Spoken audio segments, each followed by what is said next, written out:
It's hot, it's sunny, and I'm sitting in front of a Longines arch. It can only mean one thing. It's Luhmühlen Lates.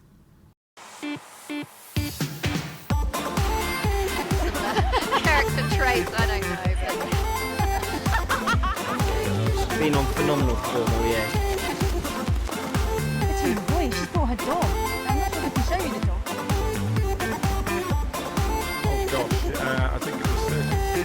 He is the most incredible horse. What do you mean? That's why you're here. Wow.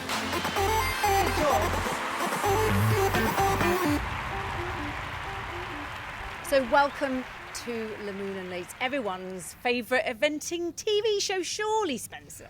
I mean, there's no better TV show than this one. How many others are there? Well, there are some, but no, this is the best. It is Saturday. We were just going to come out. We were a little bit on the sweaty side, hence why we're not wearing the pale. Well, I'm not wearing the pale tops. No. It's been so I hot couldn't here. get mine off. It's been an epic day of cross country here in the north of Germany, but it is so hot that we're just going to try and get through this without looking too kind of clammy. But it has been an amazing day's competition. So let's talk about the 5-star first. We'll come on to the 4-star a bit later. We're going to get the 5-star done first because we have a British leader. Caroline Harris is in the lead. I'm going to quickly look at my leaderboard here. Caroline Harris is in the lead on D-Day. She is on 31.1 penalty points, and that is because she went clear inside the time. We'll be talking to her in a little bit. Then we had Emily King in second place, who of course was the dressage leader. She's on 33.8, and then in third place Boyd Martin on 38.1. So a fantastic day's cross country. Before we speak to Caroline, it has been a great day's cross country here, hasn't it, despite the heat? Amazing, and thank goodness the 5-star, because it is long format, 11 minutes cross country. You know, these horses, they're fit, granted, but the heat that we encountered later on in the day was pretty severe, and the 5-star horses, the first horse went at 10 o'clock, and it was overcast and it was a little bit breezy, so it was perfect for them.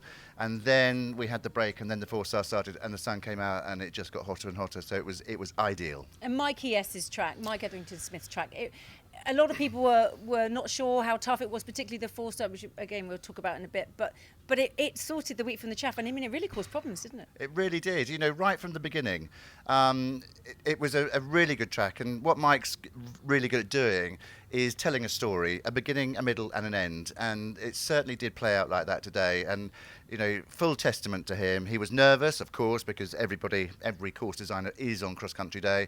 It's a sleepless night the night before, but it really did ride really well. There were problems all around the course. You know, if you haven't watched it, then you can watch it back on H&C Plus.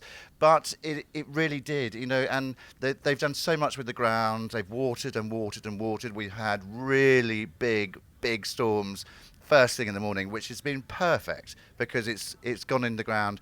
It was great. And as everyone suspected, the time was really important with such an intense track. And there was only one rider throughout the whole of the 5-star who was clear inside the time. And that brings me on to the next part of Luhmühlen Lates, which is Ride of the Day. We don't normally give it to the person that's in the lead. We normally try and think of someone that's done an epic ride There was that no isn't choice. in the lead. But you chose. I did. Caroline Harris and D-Day. Caroline, absolutely amazing. I mean, to watch him go cross country, to watch you two out there after the European disappointment, you know, he was fantastic. I've got no words. He literally was perfect from start to finish. And yes, as you said, after Europeans, I felt I had a few little demons to put to bed. But my God, did he do that for me today? Well, courtesy of Luhmühlen Lates, there's a bottle of champagne, and also courtesy of Dubarry, there is, also courtesy of Luhmühlen, there is a cap and a pair of Dubarry socks. Maybe not for this weather, a little bit thick, but congratulations on the ride of the day. I couldn't give it to anybody else. The only clear inside the time. Well, we're seeing him go cross country right now. Just talk us through that round because it looks so easy, so foot perfect. You hardly had to take a pull. It was just beautiful to watch. Thank you. I mean, he is the dream ride. He's so polite, and where he's so little and nippy and quick. I just bring my body up and he comes back to me, but we know each other inside out now, and he's just getting braver. He wasn't the most naturally brave horse to begin with, but my God, the trust he has in me now. He's so brave and just getting better and better. But there were no anxious moments out there. It was just seamless the whole way round. He's tiny. You say he's tiny. He's like 16'1" or something, isn't he? Probably not even that, maybe 16 hands. But yeah, no, to be honest, it actually would have been one of the best rides I've ever had in my life. Everything rode how I walked it, and so I guess the rail to the corner near the end, I knew it was going to be a long three, but it felt very long three, and that back rail of that corner felt a very long way away. Yeah. Yeah, but I mean, he's such a good jumper that he saw that rail and he was never going to go near it, so yeah. Even though he's tiny, he has so much scope, doesn't he, in his stride? Oh, huge amount of scope. Like, he actually eats up distances really easily now, whereas before he used to go high and I'd struggle to get down the distances. Now he just covers the ground so well. And the other thing that's really important is we know when you won Po, it was bottomless. Here has been perfect ground. He goes on anything. Yeah, he really does. He does love mud. He goes very well on mud, but we've been so lucky here. The ground has literally could not have been better. So yeah, we were super lucky. Well, Luhmühlen 2026 Ride of the Day cross country. Congratulations, very well done, and good luck tomorrow. Thank you very much. Well done, Caroline. As you say, absolutely couldn't have been anyone else winning today's Ride of the Day in the 5-star. Before we move on to the 4-star, we're going to have a little bit of fun. It's my favourite little thing. It is the Dubarry Dog of the Day. Hi, my name is Hannah. I'm from Hamburg, and this is my lovely dog Hazel. We are the best team in the world, and this is the dog of Luhmühlen of the day. Sorry.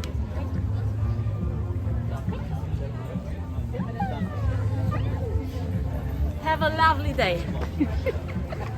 That dog was a standout for me. Although actually, to be fair, there have been loads of really nice dogs here today, but I just chose that because I thought it was very cute. Anyway, let's talk about the 4-star, which I keep alluding to. Because I don't know about you, but it felt like I was in a washing machine. Oh. It was so quick and just intense. And then the first really was. 6 riders were like withdrawn, retired. Oh, don't. It was one of those. It started, and when Lucinda Green and I started the commentary on the 4-star, Janelle Price going first. It slightly lulls the competitors into a false sense of security, and then it was retire, fall, and we just thought, oh my goodness, is anyone going to get home? And then it started going better and better and better.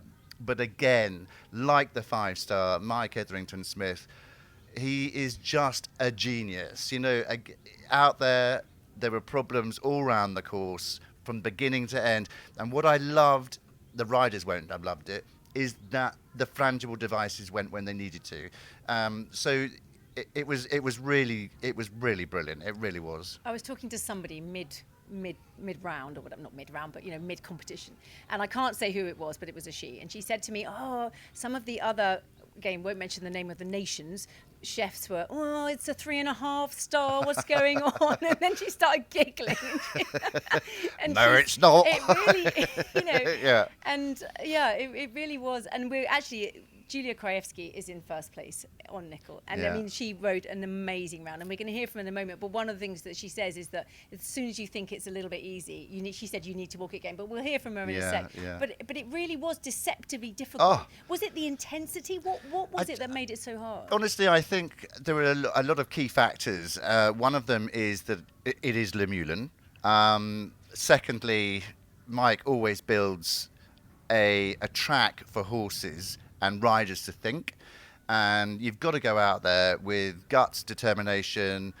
The horses have got to really trust you, and it was really interesting. We've got Marlene Hansen Hotdop, who is sitting right at the top as well with Carlito's Quidditch K. She's in third place. Yeah, and he looks so amazing out there on the cross country. You can tell those horses, and he had his ears pricked, and they read the fences, and that's another really important thing, is that Mike lets the horses read the fences.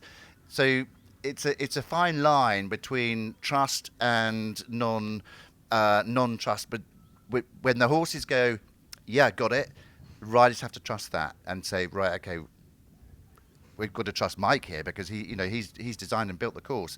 But it was fantastic to watch after probably horse 6 or 7.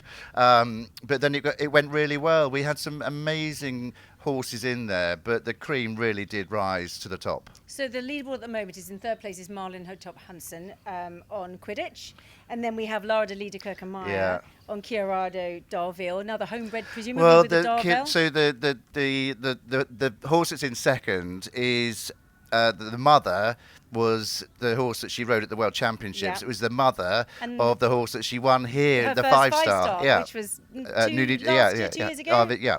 So, and then we have such Yulia a story. Kraevsky. I know it is lovely. I know. That's what I like that with.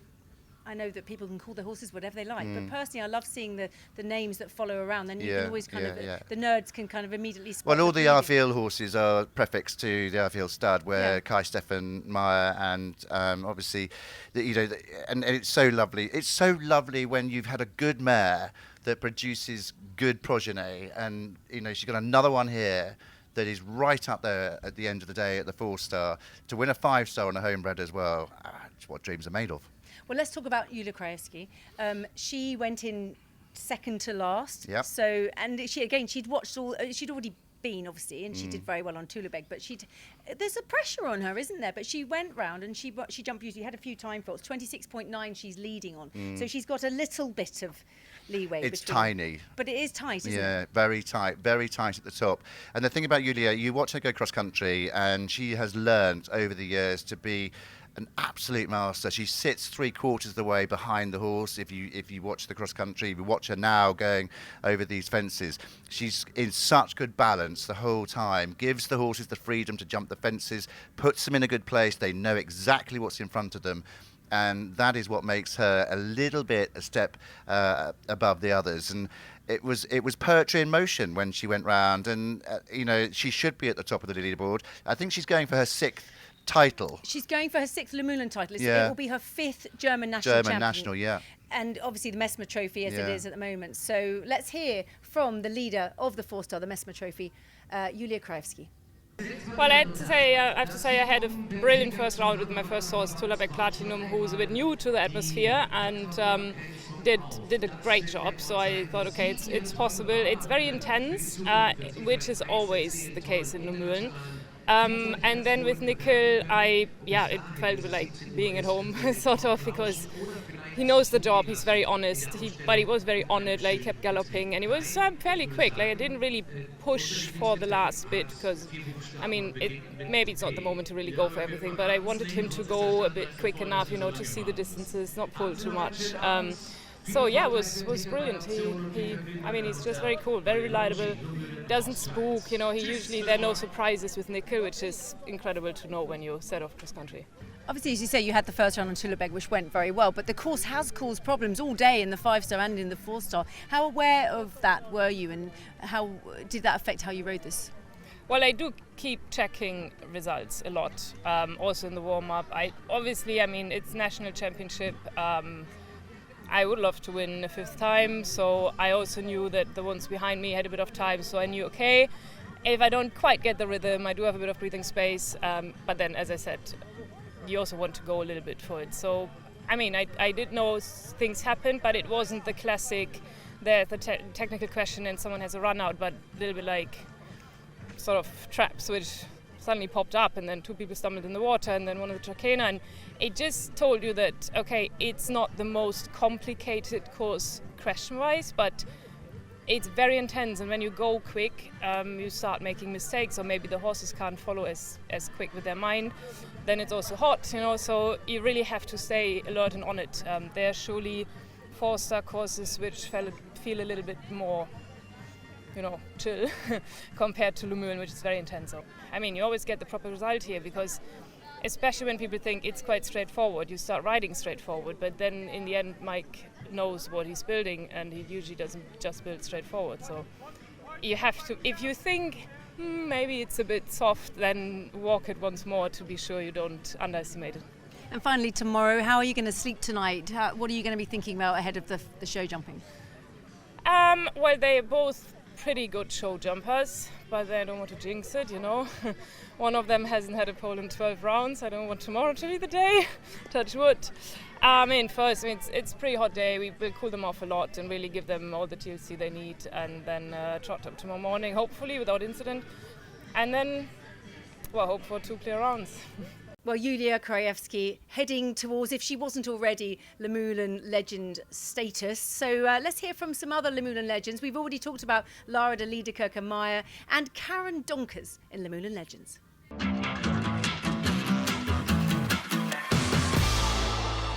Clap now. Hi, I'm Lara de Liedekerk I'm Karen Donkers. and we are here for the Luhmühlen Lates. Yay! So I know that you won Luhmühlen, so we start on a very positive note.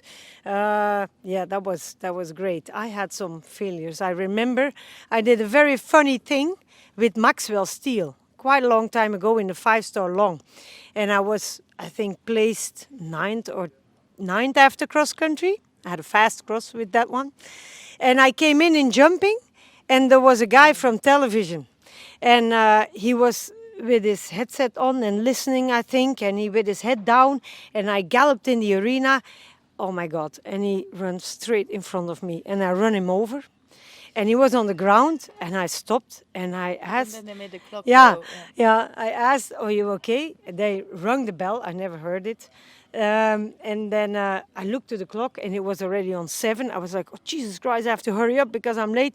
And it was counting up already. So I think I ended up with 20 seconds out of time or so.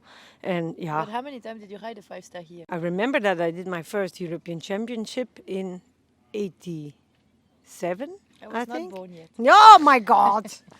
I would say Luhmühlen has been for me like one of those shows when you dream come true. In 2024 when Uni won, and I remember walking in a warm-up and Tim Price asking me what are my expectation.